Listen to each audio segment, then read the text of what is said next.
Le truc, c'est que comme tu connais pas ta valeur, en fait, tu donnes accès à des gens à qui tu ne devrais même pas donner l'heure, à la base. Et en plus, tu brades ton prix. Tu acceptes des choses et derrière, ou en privé, c'est pour te plaindre parce que t'es pas satisfaite de ce que tu as fait ou de comment on t'a traité. Bah, tout simplement parce que tu ne connais pas ta valeur, en fait, et que tu acceptes des choses que tu ne devrais même pas accepter à la base. Tu ne réalises pas qui tu es, ce que tu vaux et ce que tu peux faire. Et du coup, tu laisses ton environnement ou l'extérieur ou les personnes définir ta valeur et ce à quoi tu peux prétendre. Et dans cette vidéo, je vais te montrer comment en fait connaître sa valeur, travailler dessus et vraiment accepter les choses à la hauteur de ce que l'on décide de recevoir et d'accepter dans notre vie. Et ça s'applique qu'importe, que ça soit au travail, dans l'environnement familial ou tout simplement dans les relations amoureuses.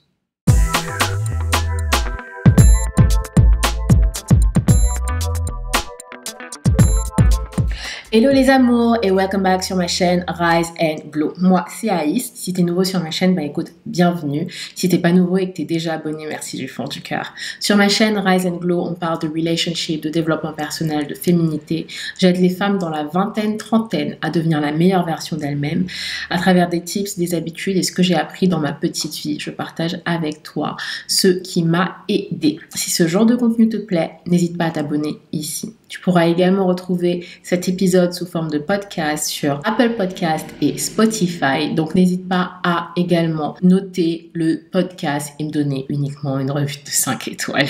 Allez, c'est parti. Alors déjà, premier point, la valeur personnelle. Et qu'est-ce que la valeur personnelle en fait? C'est quoi ma valeur? Et ce qu'il faut savoir, c'est que la valeur, elle dépend absolument pas des choses externes. Elle dépend pas de ton travail. Elle dépend pas de combien tu gagnes. Elle dépend pas de comment tu t'habilles. Si tu t'habilles en Gucci, Prada ou en Tati, elle dépend absolument pas de ça. Avant, j'avais beaucoup tendance à axer ma valeur de moi, ma valeur de ma personne avec mes accomplissements. Rien à voir, j'avais rien compris à la vie. Et pour moi, plus j'avais un travail important, plus j'avais de la valeur. Chose qui est complètement négative et complètement débile parce que après moi j'ai quitté mon travail et donc quoi, ça veut dire que j'ai plus de valeur? Donc non, en fait, ta valeur personnelle, elle dépend bien au contraire de valeurs intrinsèques à toi. C'est-à-dire des valeurs internes à toi et ce à quoi tu penses prétendre. Mais elle va vraiment reposer sur cette appréciation profonde de qui nous sommes réellement en tant que qualité, talent, nos forces, nos expériences et plein d'autres. Et elle va être basée sur cette reconnaissance de notre dignité en tant qu'être humain unique et irremplaçable. En fait, toi, il n'y a qu'un toi en fait sur Terre. De moi, il n'y a qu'un moi en fait sur Terre. Je suis unique, tu es unique et c'est ce qui fait de toi que tu es spécial. Tu es une personne spéciale. Si tu ne le savais pas, je te le dis et ça c'est ta confirmation. Tu es spécial. Avoir de la valeur personnelle, ça va être super important parce que du coup, ça va être à la base de la confiance en toi, ce à quoi tu penses valoir et pouvoir faire, ton estime de toi, ta capacité à être résilient également par rapport à certains défis de la vie et certains challenges de la vie et avoir cette constante validation interne sans avoir le besoin d'avoir cette validation externe. Et en travaillant justement sur cette valeur personnelle, on va appuyer sur ces différents points que j'ai cités. Et ça va nous permettre de vraiment maintenir cette intégrité et notre authenticité. Également, ta valeur, elle n'a rien à voir avec qui va t'adorer, qui va t'aimer, qui est fan de toi, qui n'est pas fan de toi. Absolument pas, tu vois. Elle ne dépend pas de conditions externes. Elle dépend vraiment des conditions internes à toi-même. Donc, qui t'aime ou qui ne t'aime pas ne définit en rien ta valeur et combien tu es aimable. Le deuxième point, c'est que pour déjà pouvoir travailler sur sa valeur personnelle, donc combien on vaut, il va falloir déjà faire un état des lieux de la situation. Évaluation personnelle de qui on est. Faire ce SWOT analysis. J'avais déjà parlé de cette analyse SWOT pour analyser nos forces, nos faiblesses, nos opportunités et nos menaces dans notre vie pour justement pouvoir affronter la vie d'un meilleur abord et pouvoir prendre le taureau par les cornes et pouvoir vraiment avoir la maîtrise de soi. Et donc connaître sa valeur personnelle et on va pouvoir également augmenter sa valeur personnelle. Et ça, je vais revenir sur ces points-là juste après. Et donc cette auto-évaluation de soi, elle va être faite soit en demandant certains feedbacks à un entourage, par exemple, de confiance, des feedbacks professionnels, des feedbacks dans votre relation amoureuse ou également des feedbacks sur soi. Vous pouvez également avoir cette pratique d'avoir un journal des réussites et noter toutes les réussites que vous avez accomplies dans votre vie. Au début, c'est très difficile de voir les réussites que l'on a accomplies ou par exemple de voir comment certains challenges en fait sont aujourd'hui des accomplissements dans notre vie. On a tendance à les oublier. Mais rappelle-toi, il y a quelques années ou quelques mois de cela, c'était un vrai challenge pour toi. Tu pouvais pas le faire, tu ne savais pas comment faire, tu savais même pas si tu allais y arriver. Et au final, tu as réussi à accomplir une tâche que tu pensais impossible. Donc, écrire ces accomplissements dans un journal, j'appelle ça le journal d'accomplissement, permet d'avoir ce reboost de confiance en soi en mode bah waouh, je suis capable en fait de faire ça parce que regarde, j'ai réussi à faire ça. Et ça te permet aussi de pas oublier le passé et tes accomplissements, puisqu'on a souvent tendance, tu vois, à accomplir certaines choses, à les considérer comme acquis et à aller chercher d'autres challenges plus grands et plus gros et beaucoup plus challengeants. Mais on oublie de s'asseoir une minute et avoir cette reconnaissance d'avoir pu réaliser cet accomplissement qui paraissait comme un challenge auparavant. Donc vraiment prendre le temps de célébrer ces petites réussites et je reviendrai sur ça un peu plus tard. Tu peux également avoir des défis de développement personnel, j'en parlais également dans cette vidéo-là, ou en te donnant des nouveaux défis, pratiquer un nouveau sport, pratiquer une nouvelle activité créative, voyager solo, qu'importe le défi personnel que tu souhaites accomplir, ça va te donner un reboost de confiance en toi parce que tu vas te dire et tu vas développer certaines compétences que tu pensais impossibles auparavant et même des expériences que tu n'aurais jamais vécues auparavant et ça va tout simplement donner une nouvelle corde à ton arc et tu vas te sentir beaucoup plus capable et du coup tu vas augmenter également ta valeur personnelle parce que tu vas augmenter ta perception de toi. Le troisième point ici, et ça on l'a tous et moi inclus, je l'ai tellement eu surtout quand j'ai développé ma marque de sport AS Active, ça va être le syndrome de l'imposteur. Le syndrome de l'imposteur, je pense que tu sais c'est quoi, mais je vais l'expliquer. C'est un phénomène psychologique où la personne en fait pense et a clairement des doutes sur ses compétences, ses talents et ses réalisations. Et elle a cette peur constante en fait d'être exposée comme une fraude. Comme si en fait elle n'était pas à sa place ou comme si tout simplement c'était une fraude qu'elle était en train de commettre. Et du coup les personnes qui vont souffrir en fait du syndrome de l'imposteur, elles vont souvent penser qu'elles ne méritent pas leur succès ou qu'elles ne méritent pas par exemple le salaire qu'elles reçoivent, qu'elles ne méritent pas la relation qu'elles reçoivent. Ça peut vraiment aller très loin ce symptôme de l'imposteur. Et tout ça en fait va être en lien avec la perception de la valeur de soi que l'on a de nous. Si je pense en fait que je ne mérite pas ça, que je ne mérite pas d'être dans une relation saine, que je ne mérite pas d'être dans un travail qui me paye bien, que je ne mérite pas d'être successful dans les entreprises que je développe, en fait, je ne le serai jamais parce que j'ai un syndrome de l'imposteur et que tout simplement, ça va toujours affecter la perception de la valeur que j'ai de moi. Et ici, il va falloir vraiment très rapidement reconnaître qu'on a le symptôme de l'imposteur par rapport à une activité ou par rapport à une expérience particulière. Parce que du coup, en fait, ce que ça va faire, c'est que vous allez vous mettre à un certain niveau de self-sabotage. Vous allez commencer à saboter les expériences que vous êtes en train de vivre. Vous allez commencer à saboter la relation dans laquelle vous êtes parce que vous pensez qu'en fait, la personne elle va vous quitter ou mais qu'est-ce que cette personne en fait me trouve, mais pourquoi la personne elle est avec moi, mais en fait elle mérite tellement mieux. Vous allez commencer à vous dire ce genre de choses ou vous allez commencer à saboter votre travail parce que voilà, vous pensez que vous ne pouvez pas le faire et que vous êtes tout simplement une fraude dans ce que vous réalisez. Et du coup, très rapidement, il va falloir éliminer ce syndrome de l'imposteur en nous parce que vous voyez, ça va complètement saboter notre évolution, saboter les opportunités qui peuvent se présenter à nous, mais aussi saboter ces relations saines que l'on peut avoir. Et il va falloir clairement, à ce niveau-là, travailler sur soi. Donc, que ce soit par la thérapie, les livres de développement personnel, des relaxations également, somatiques qui vont pouvoir enlever et retirer certains traumas parce qu'on sait très bien qu'aujourd'hui le corps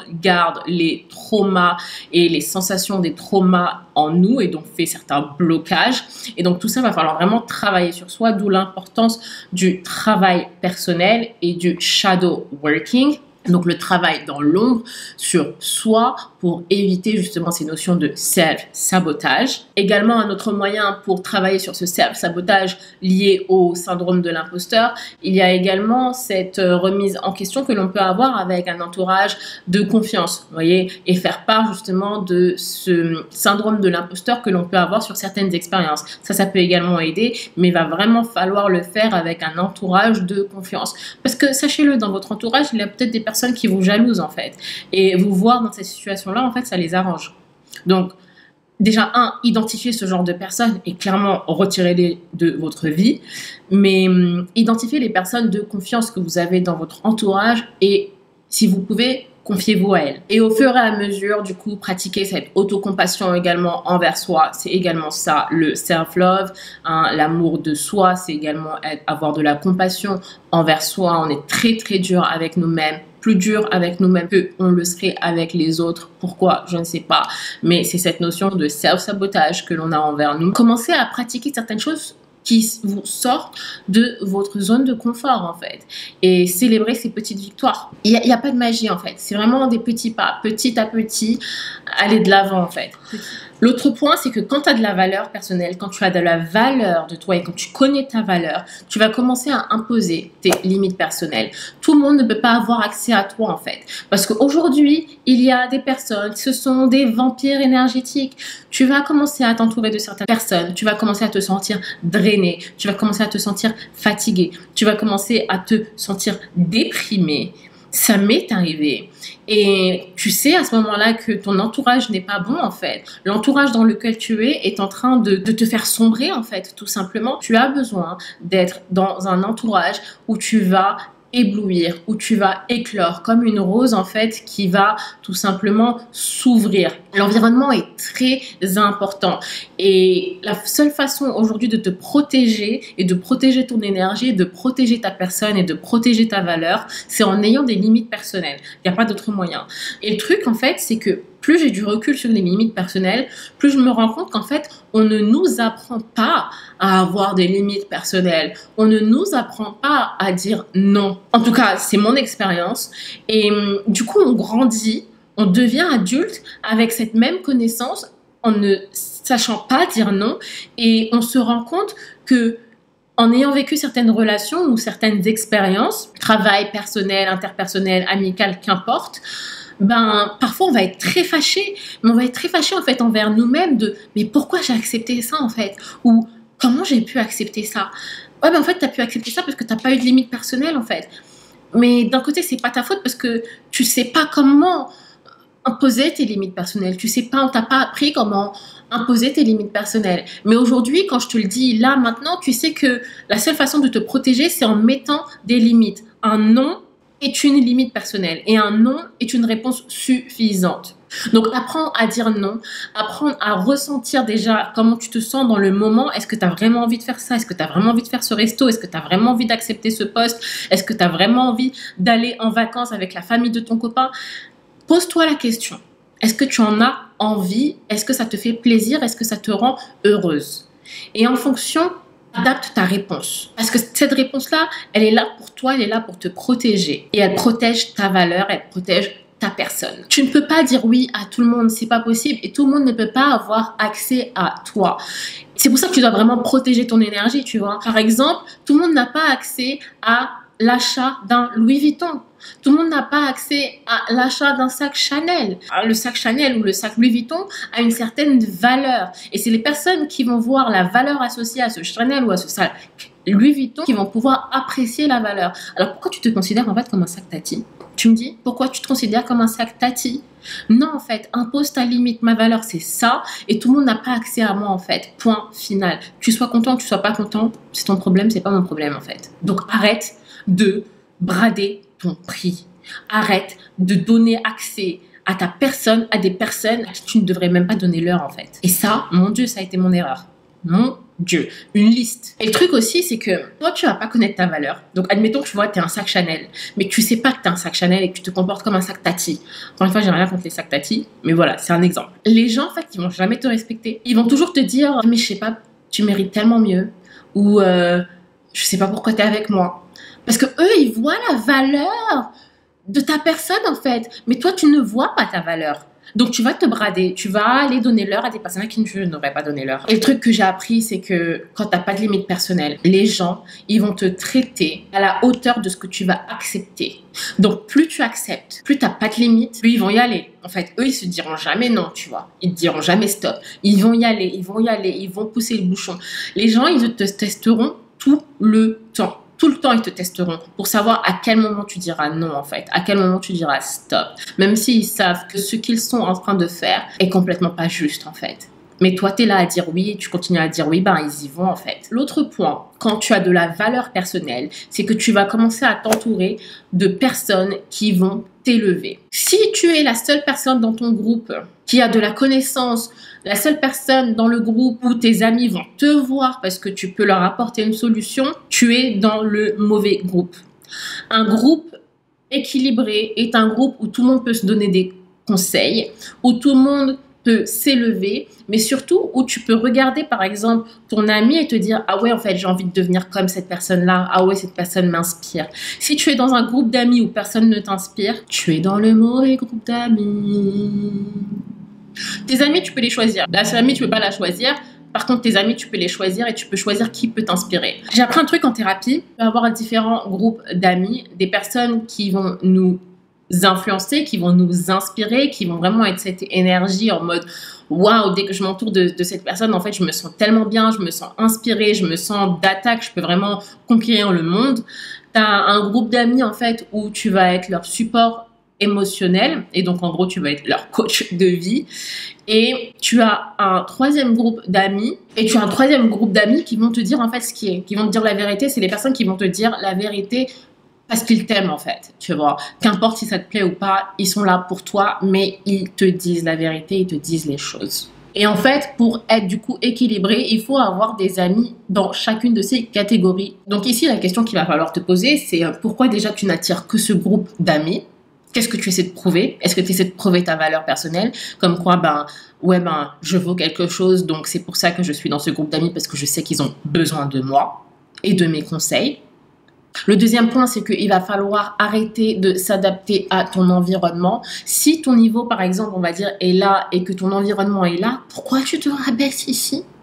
Change ton environnement, élève-toi. C'est fou ça, on fait ce voyage dans la vie pour s'élever.